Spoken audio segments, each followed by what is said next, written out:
వాటిని మొదలుకొని నియోజకవర్గ నాయకత్వం చేసిన దానికి ఆ ఫలితం నేను పొందుతాను, ఆ తర్వాతనే సంజయ్ గారు పొందుతారు. అందుకే సంజయ్ గారి మా పార్టీ పరంగా నా పరంగా వరకు చూసే మా పార్టీగా నేను కూడా చేయలేని పని నేను చేస్తున్నట్టే ఒక వంతుకు నాకు లాభం కలిగింది. వ్యక్తిగతంగా నాకు లాభం కలిగిందంటే సాధారణంగా ఉన్న జిల్లాలో ఒక ఎమ్మెల్యే అయితే అప్ టు డేట్ ఇచ్చినా ఇంకా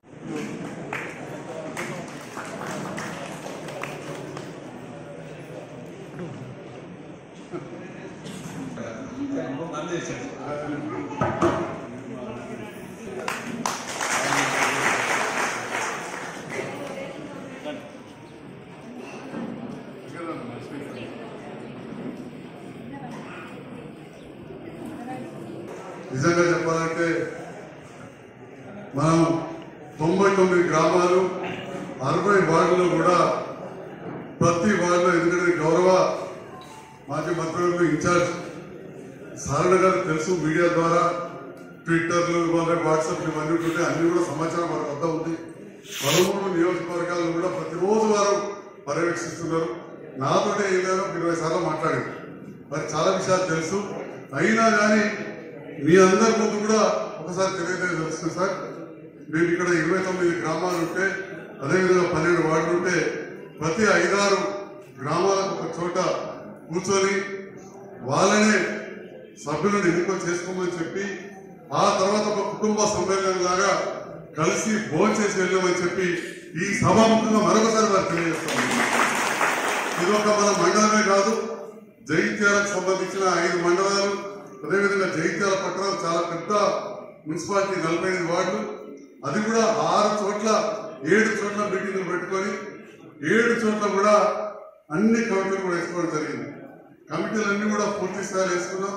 ఆ వేసుకున్న సందర్భంలో మన ముఖ్యమంత్రి గారు ఏదో చాలా పార్టీలు తూతూ మొదలుగా కమిటీలు వేసుకుంటే మనందరూ తెలుసు, ఎప్పటికీలో అధ్యక్షులు ఉంటారు, అధ్యక్షులే, వాళ్ళ కార్యవర్గమే ఉండదు. కానీ మన ముఖ్యమంత్రి గారు ప్రతిదీ కూడా సభ్యత్వం చేయించి, ఆ సభ్యత్వం చేసిన తర్వాత మనం ప్రజాస్వామ్యయుతంగా కొంత ఎన్నుకోవడం జరిగింది. 1-2 చోట్ల నేను కూడా కొంత కాంప్రమైజ్ చేసాం. ఆ మాత్రం కొంత తప్పదన్నమాట, కొంత ఒప్పించడం జరిగింది. ఎవరైనా దీంట్లో అయ్యో మాకు వచ్చే అవకాశం పోయింది అనుకుంటే దయచేసి అన్యదా భావించడం, మళ్ళీ తప్పకుండా వాళ్ళకు నేను వెన్నట్టు ఉంటా, మళ్ళీ అవకాశం కల్పిస్తానని చెప్పి కూడా ఈ సభాముఖంగా తెలియజేస్తాను. చాలా ఒకవైపు నిజంగా నేను అదృష్టవంతుడిగా భావించవచ్చు.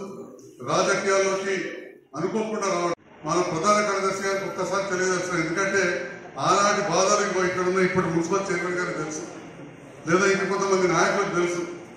కౌన్సిలర్ టికెట్ ఇస్తామంటే తీసుకోవడానికి వచ్చిన వాళ్ళు లేరు, ఎంపీటీసీ టికెట్ ఇస్తామంటే తీసుకోవడానికి వచ్చిన వాళ్ళు లేరు. ఆ టికెట్ ఇచ్చిన సందర్భం ఇంకా విడ్రాలు కూడా కాలేదు.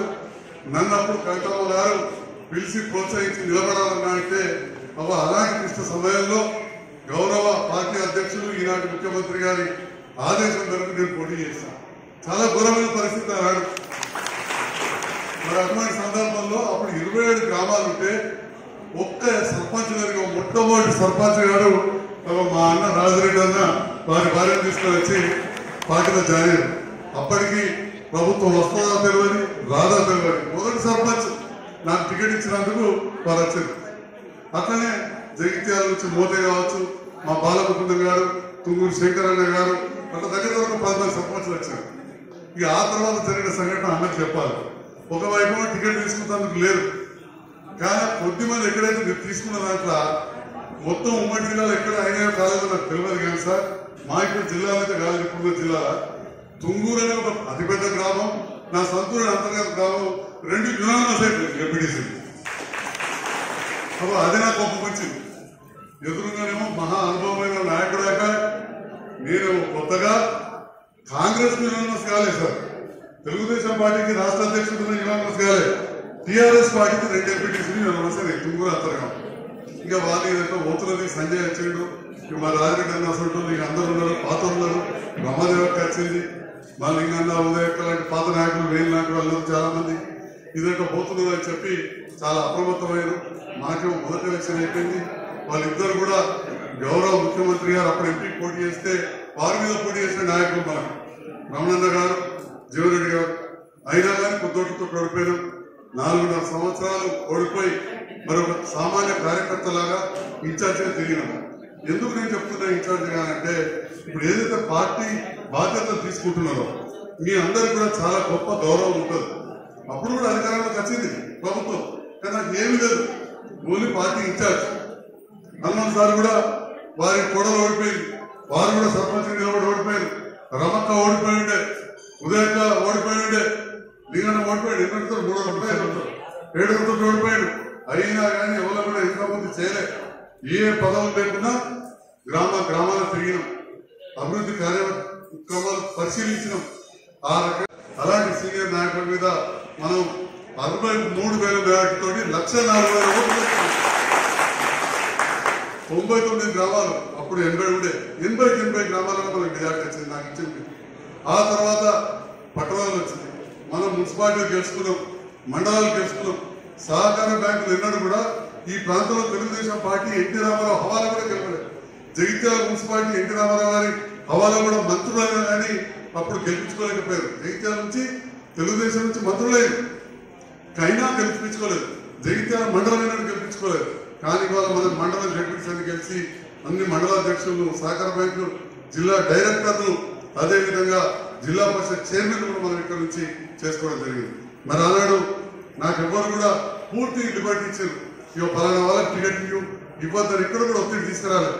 నాకు పూర్తి స్వేచ్ఛనిచ్చిన గౌరవ అధ్యక్షులు ముఖ్యమంత్రి గారికి, అదేవిధంగా కేటీ రామారావు గారికి, కవితమ్మ గారికి మరొకసారి ధన్యవాదాలు తెలియజేస్తాను. నాకు చాలా టెన్షన్ అయ్యిండే అప్పుడు, ఎందుకంటే నేను ఇట్లా గెలవగానే మనం ఓడించిన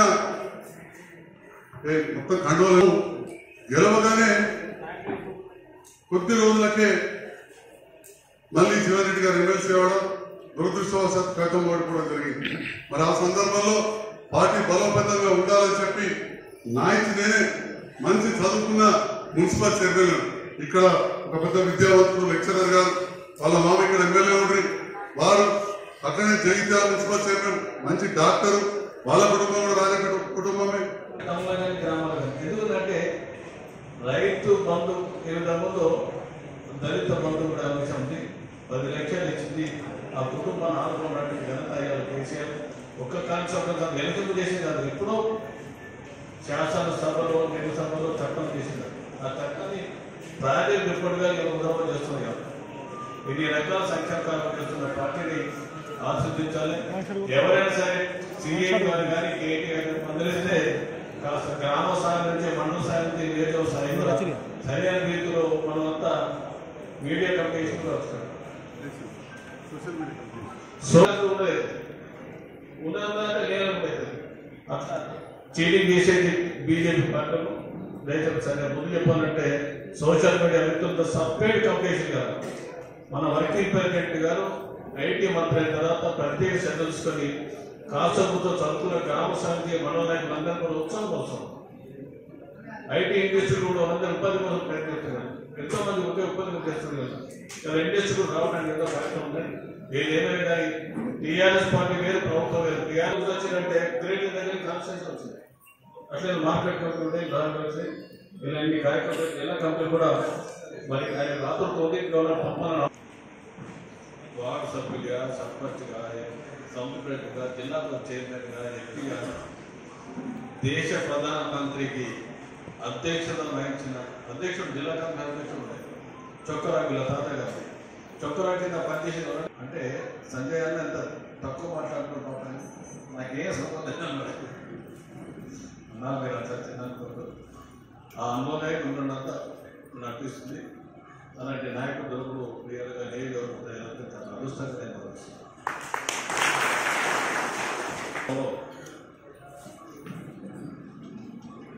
రాయకల్ మండల అధ్యక్షుడు వెంకయ్య గారు, మున్సిపల్ చైర్పర్సన్ శ్రీనివాస్ గారు, మన రాయకల్ మండల అధ్యక్షుడు శ్రీనివాస్ సంజయ్ రాయకల్ గారు, ఈ పదవుల తర్వాత జానకి గారు, గంట రమాదేవి గారు, రాజారెడ్డి గారు, మల్లారెడ్డి గారు, జిల్లాగా పేరు చేసిన నాయకుల్ని సరియాలి. జిల్లాగా పేరు చేశారు. జిల్లానే జగిత్యాల జిల్లా కాదు, ఉమ్మడి కరీంనగర్ జిల్లాలో వీళ్ళు చేసిన ఏకైక నాయకుడు డాక్టర్ సంజయ్ గారు. వారికి సహకరించిన టీఆర్ఎస్ పార్టీ గ్రామ స్థాయి నాయకుల నుంచి మండల స్థాయి నాయకులందరూ కూడా టీఆర్ఎస్ పార్టీ పేరు పైన నేను తెలంగాణ ఉందో తెలియజేసుకుంటున్నాను. గ్రామ కమిటీలు, వార్డు కమిటీలు సుమారు 99 గ్రామ కమిటీలు అయిపోయినాయి. అలాగే నాకు వచ్చేసింది 5వ రీచ్. అట్లనే 2 పట్టణాలు ఉన్నాయి.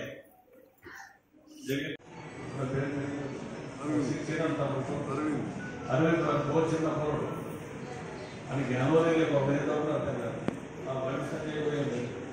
దేవుడులను ప్రజలు ఎంపిక చేసింది అందుకేనా?